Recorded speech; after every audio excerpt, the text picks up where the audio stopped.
टनो मोहम्मद खान जे शहरी इलाइक़े मीर मोहल्ले में फ्रूट विकिणंदड़ अरबाब मल्लाह जे घर ते हथियारबंदनि जी चढ़ाई फायरिंग जे ख़िलाफ़ रहवासियुनि शहर जे मीर पाड़े खां एहतिजाजी जुलूस कढी टनो मोहम्मद खान प्रेस क्लब आॾो एहतिजाजी मुज़ाहिरो कयो। मुज़ाहिरे दौरान फुलेली रोड ते धरणो हयो वियो। मुज़ाहिरे में शामिल पोरियत अरबाब मल्लाह, सजाद खोखर, कोमपरस्त अगवान, फरीद ख्वाजा, शहबाज कमरानी, कुर्बान अली खसकेली, अहमद मल्लाह ऐं ॿियनि इल्ज़ाम लॻायो त इलाइक़े जे नौबाश नौजवाननि दोदो हालेपोटो, जलील पठान, अली मोहम्मद खसकेली, बबली ब्रोही ऐं ॿियनि मोटरसाइकिल ते सवार थी असांजे घरनि ते हमलो करे फायरिंग कई आहे, जंहिंमें मौजज़ाना तौर ते पाड़े जे रहवासी नौजवान मौजज़ाना तौर गोलियूं लॻण खां बची विया, जंहिं बाबति पुलिस वटि फरियाद दाख़िल कई आहे।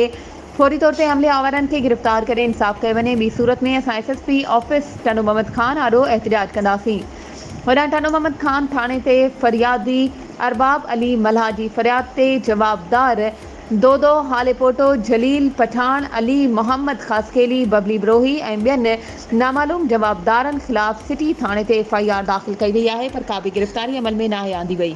वधीक ख़बरुनि ऐं अपडेट्स जे लाइ असांजे चैनल खे सब्सक्राइब कयो ऐं हा, बेल आइकन खे प्रेस करणु न विसारिजो त जीअं असांजी हर नई अचण वारी वीडियो तव्हां ताईं पहुचे।